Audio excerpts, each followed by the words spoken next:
What's going on, guys? This is Rob, and if you're enjoying the content here on my channel, then make sure you hit the like button and make sure you hit subscribe so you can help decide what direction the content on my channel goes in the foreseeable future.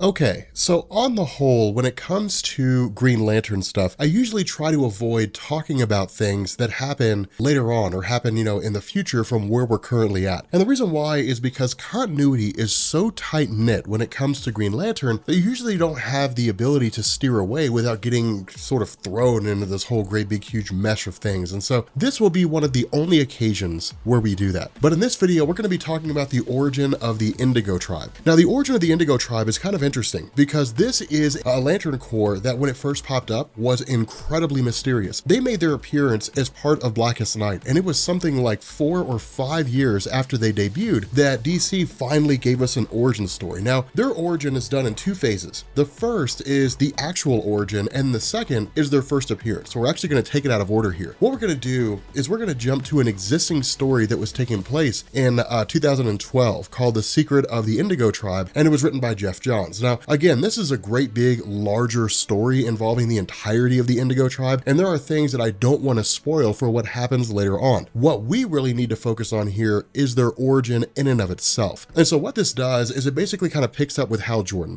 basically looking for questions about the Indigo Tribe, a very mysterious, very enigmatic group. What this does is it leads him to a man by the name of Natromo, at least I think that's how you pronounce it. This guy is basically like the voice of the Indigo Tribe. And so the idea is that he effectively gives Hal Jordan this kind of explanation on who the Indigo Tribe are, but even then, it's not a tried and true origin in terms of what we're used to. For those of the guys who are new to DC Comics or comic books in general, origin stories are usually told exactly how you would think they are, in the sense that it's basically a step-by-step guide in terms of how things progress. Superman, for example, Krypton was coming to an end, Superman was sent away on a spaceship, he arrived on Earth, he was adopted by John and Martha Kent, he eventually became an employee at the Daily Planet, he was Superman. He had all these experiences that went into making him who he was, but it was a step-by-step thing. It was A, and then B, and then C, and then D. In this instance, it's not that way. Instead, what we're basically told is that there was a planet called Nock, at least as they call it, and it's one of those double meaning things in the sense that when Indigo or members of the Indigo Tribe say Nock, it can mean compassion be with you, or it could simply just be them referring to their own planet. But regardless of what it is, what ended up happening is somewhere along the line, this sort of,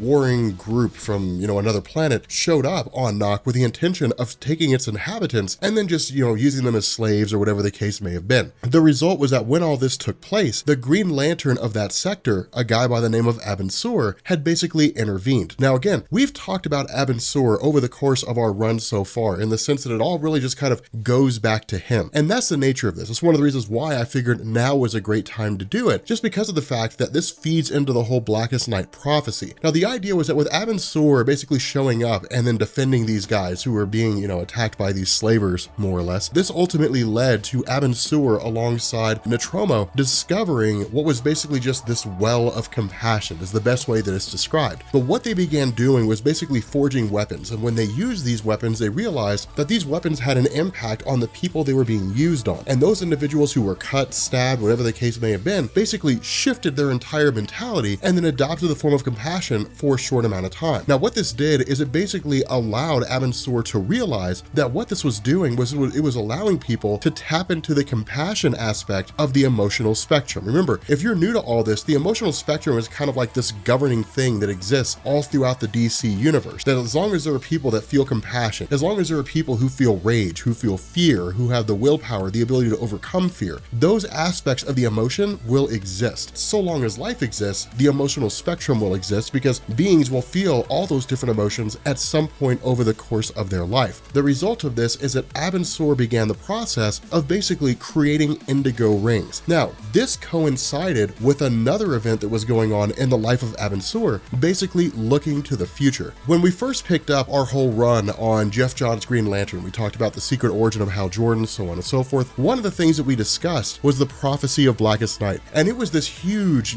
piece of information, this huge story that was basically coming later on down the line, but the seeds of this story were planted all the way back, maybe some 3 years before it ever actually took place. And everything that happened between the time that Geoff Johns first took up Green Lantern with the original Green Lantern Rebirth story going up into Blackest Night was all designed to lead into Blackest Night. It was all just this massive, 3-year-long prelude or however long it was. And so what we ended up finding out is that back when Abin Sur had first encountered Atrocitus, who was basically the person who created the Red Lantern Corps, when Atrocitus told Abin Sur that he had looked into the future, he had seen the War of Light, the War of the Lantern Corps, basically the prophecy of Blackest Night, that the dead would essentially take over all things in existence, then what Abin Sur began to do was build up an army for himself. Now this army was not designed specifically to combat Blackest Night. Instead, the idea is that somewhere along the line, the Guardians of the Universe, which were the ones who created the Green Lanterns, would get in the way of Abin Sur. That's exactly what we've seen play out so far. The idea here is that when the prophecy of Blackest Night basically became this common knowledge thing, most of the Guardians, basically all of them except for Ganthet and Sade, had basically said, that's nonsense. That's a fear tactic. And so the idea was that there was no legitimacy to this whole Blackest Night thing. Now, eventually Ganthet and Sade had basically stepped aside from the other Guardians of the Universe and said, well, maybe this Blackest Night might be true. And if it is, we need to be prepared. Hence the reason why they created the Blue Lantern Corps. But the idea of the Indigo Tribe is that for Abin Sur, looking to the horizon and seeing that the Guardians of the Universe are basically these really old people who were just stuck in their ways, he wanted to make sure that if the Guardians of the Universe got in his way, he'd be able to overcome them. Hence the basis behind the Indigo Tribe. The issue with this is that a person can only really feel compassion when they have a reason to. And so in this instance, what Abin Sur had basically done is traveled around the cosmos and grabbed all these different people who had committed some of the most heinous acts ever. Because the more intense their actions were, the more regret they felt for their actions, the more intense their connection to the compassion aspect of the emotional spectrum would be. And so the idea was that if they were basically murderers and they were brought in and they were inducted into the Indigo Tribe, then in turn, they would have a far stronger connection than if it was just a guy who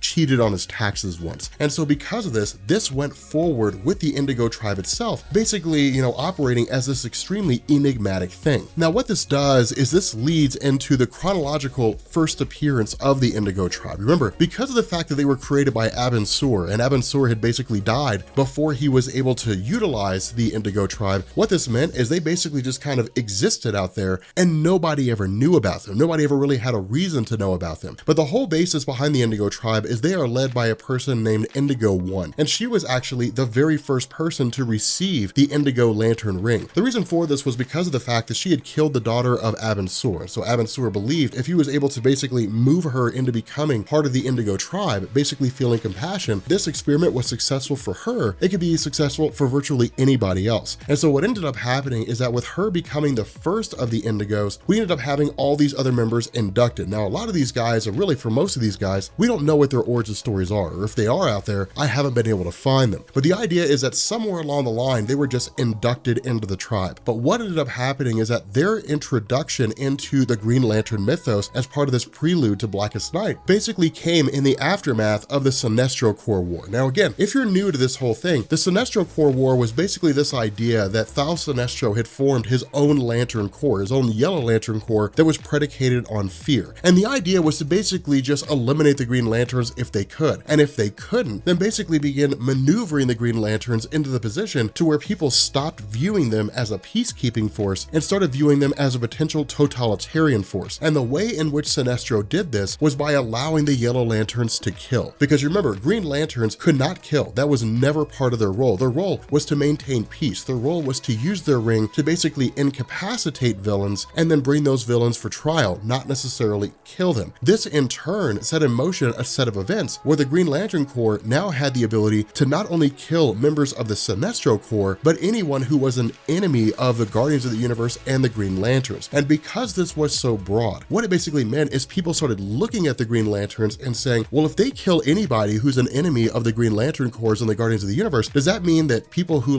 disagree with them are enemies? What defines an enemy? And this is why Sinestro ultimately won. But in the immediate aftermath, or really taking place during this war between the Green Lanterns and the Sinestro Corps, a couple of them crash landed on the planet of the Indigo Tribe. Now this eventually leads to the Indigo Tribe basically speaking with them, talking to them, or at least trying to communicate. Remember, the Indigo Tribe, because it's been so far removed, because they were so hidden, their language is not something that can be deciphered. Their language, as far as the Green Lantern Corps and the universe is aware, doesn't really exist. It's not a language that anybody understands outside of the Indigo Tribe itself. More so than that, one one of the reasons why the Indigo tribe is so significant is because what they're basically able to do is mimic the abilities of other Lantern Corps. In this instance, it's basically Indigo 1 mimicking the abilities of a Green Lantern. Now, of course, she also just kind of kills this Green Lantern, essentially smothers him, and it's not really something that's done as a heinous act. It's done because of the fact that this Green Lantern's dying. But in return, because of the fact that this ring,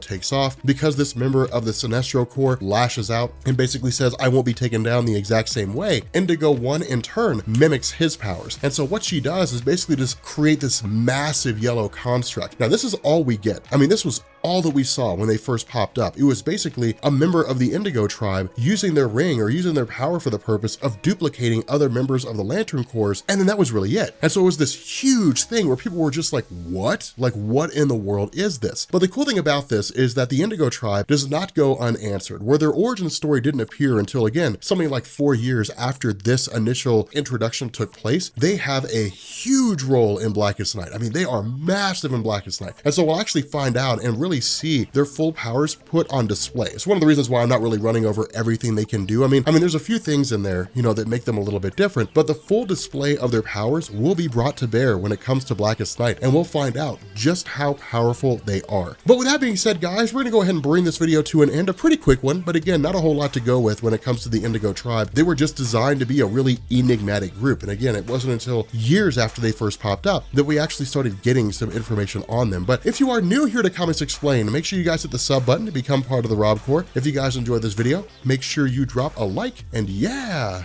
I will catch you all later. Peace.